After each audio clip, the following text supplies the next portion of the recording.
여러분, 정말 기가 막히는 일이 벌어지고 있습니다.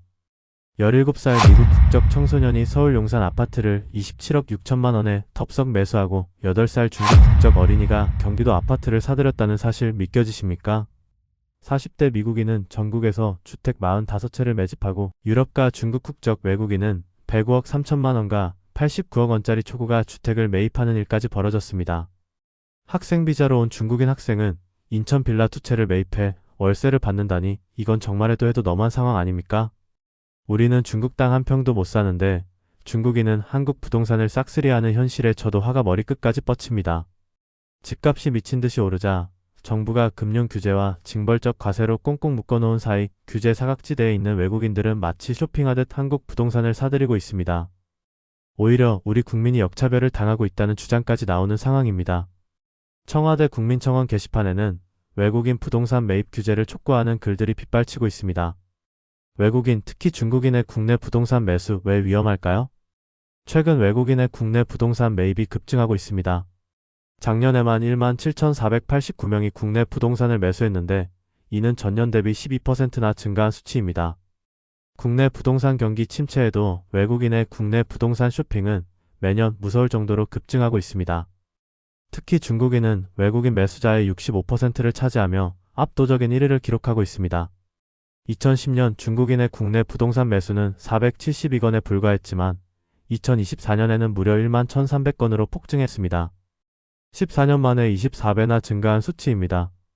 2010년부터 중국인이 사들인 국내 부동산은 10만 2,175건에 달합니다. 제주를 중심으로 시작되었던 중국인의 한국 부동산 사재기가 이제는 수도권 지역으로 빠르게 확산하고 있습니다. 특히 지하철 1호선이 관통하는 인천 부평구와 경기 부천시 일대에 중국인 매수세가 집중되고 있습니다. 여러분, 정말 충격적인 현상이 벌어지고 있습니다. 인천 부평구 지하철 1호선 동암역 일대는 이미 작은 중국이 되어버렸습니다. 붉은색 중국어 간판이 즐비하고 라면집, 만두가게, 양꼬치 식당, 냉면가게, 식료품점까지 모두 중국어 간판으로 뒤덮여 있습니다. 상인들은 물론 길을 걷는 사람들조차 중국어로 대화하는 모습은 낯설지 않습니다. 인근 부동산 공인중개사는 최근 3, 4년 사이에 지하철역 인근의 집을 매수하러 오는 사람들은 거의 다 중국인이었다라고 증언합니다. 동암역뿐만 아니라 부평역, 주안역, 간성역 등 1호선 지하철 역세권 일대도 상황은 마찬가지입니다. 2010년대부터 서울 구로구, 금천구, 영등포구 등지에 형성되었던 차이나타운이 지하철 1호선을 타고 서부 수도권 역세권 인근 상권과 주거지로 빠르게 확산되고 있는 것입니다. 일자리 접근성이 좋은 교통요지인데다 상대적으로 부동산 가격이 저렴하고 기존 중국인 밀집 지역과 가깝다는 점이 그 이유로 꼽힙니다. 한 공인중개사는 중국인들은 한 사람이 자리를 잡으면 10명, 20명씩 따라 들어와 자리를 잡는다라고 말합니다. 문제는 중국인들이 거주하는 지역이 차이나타운화되면서 한국인이 줄어 슬럼화가 빨라지고 문화 잠식 현상까지 나타나고 있다는 점입니다. 외국인 부동산 쇼핑 언제부터 시작된 걸까요?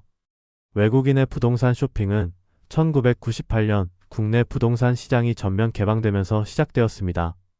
외환위기 이후 외국 자본을 유치하기 위해 외국인의 부동산 취득 제한 규정을 없애고 취득 절차를 대폭 완화한 것입니다. 현재 외국인은 허가 대상 토지를 제외하고는 신고만 하면 국내 부동산 취득이 가능합니다. 부동산 보유 과정에서 내외국인과 차이가 없는 셈입니다. 외국인은 자국 금융기관에서 돈을 빌려 국내 부동산을 사들일 경우 우리 국민에게만 적용되는 대출 규제를 적용받지 않습니다. 주택담보대출 비율, 총부채 상환 비율, 총부채 원리금 상환 비율 같은 온갖 제약에서 외국인은 자유롭습니다. 다주택 보유에 대한 규제와 과세도 현실적으로 불가능합니다. 해외 자산 보유 여부를 확인하기 어렵기 때문에 해외에 집을 수십 채 소유하고 있어도 국내에서 1주택일 경우에는 각종 세금 폭탄을 피할 수 있습니다. 가족관계 파악이 어려워 1가구 2주택 이상 보유 사실을 확인할 방법이 없어 양도세와 취득세 중과도 적용하기 어렵습니다. 중국인의 부동산 시장 잠식 왜 문제일까요? 중국인은 자국 부동산에 대한 불신과 자녀 교육 문제, 포트폴리오 분산 차원에서 해외 부동산으로 눈을 돌린 지 오래되었습니다. 뉴욕, 런던, 호주, 캐나다 등 영미권 국가들의 특정 도시 부동산을 집중 매수해 해당 지역 부동산 가격을 폭등시켰습니다. 중국인들이 몇 배씩 올린 집값 때문에 현지 주택난이 심화하고 임차료가 폭등해 백인 중산층들이 변두리로 쫓겨나는 공동화 현상까지 겪었습니다. 중국인의 부동산 싹쓸이로 난리가 나자 외국인의 부동산 취득에 대한 규제와 과세를 강화했습니다. 호주는 비거주 외국인의 기존 아파트 구매를 금지했고 뉴질랜드도 외국인의 기존 주택 구매를 막고 있습니다.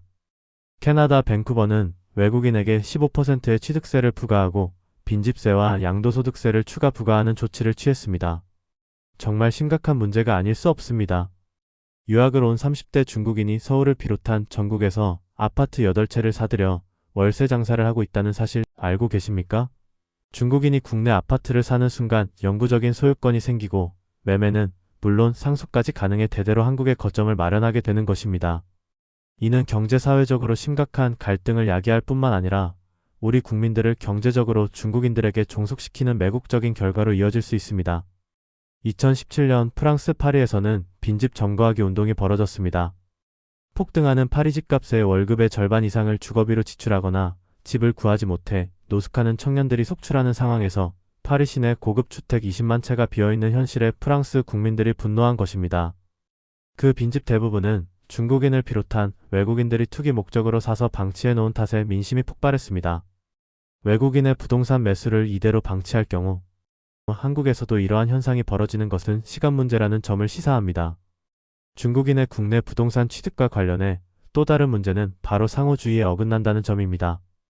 우리 헌법과 법률은 국제법 존중주의와 상호주의를 규정하고 있습니다. 부동산 거래 신고에 관한 법률 7조에 따르면 우리 국민의 자국 부동산 취득을 금지하는 중국 국적자에 대해 우리 정부도 같은 규제를 가할 수 있습니다. 즉, 헌법과 관련 법률에 따라 우리 국민의 중국 부동산 취득을 금지하는 중국인에 대해 우리 정부도 같은 규제를 가할 수 있다는 것입니다. 이는 외국인에 대한 과잉 금지나 차별적 대우가 아닌 합리적 제한이라고 할 수 있습니다. 중국 등 공산권 국가에서는 내외국인을 불문하고 토지의 사적 소유 자체를 인정하지 않으며 리투아니아와 사우디아라비아는 외국인의 토지 소유를 금지하고 있습니다. 하지만 우리 역대 정부는 상호주의에 입각해 대통령령으로 해당 국적자의 국내 부동산 취득을 제한해야 함에도 불구하고 지금까지 이를 제정 시행하지 않았습니다. 외국인의 부동산 매수를 규제하지 않으면 우리 대한민국 부동산 시장은 정말 걷잡을 수 없는 상황에 놓일 수 있습니다. 중국인이 지금보다 훨씬 더 많아지면 통제 불가능한 수준이 될 것입니다. 우리는 상호주의 원칙에 따라 외국인의 부동산 매수를 금지하거나 한국인보다 더 높은 취득세와 양도세를 부과하여 매수를 제한해야 합니다. 늦었다고 생각할 때가 가장 빠르다는 말이 있습니다.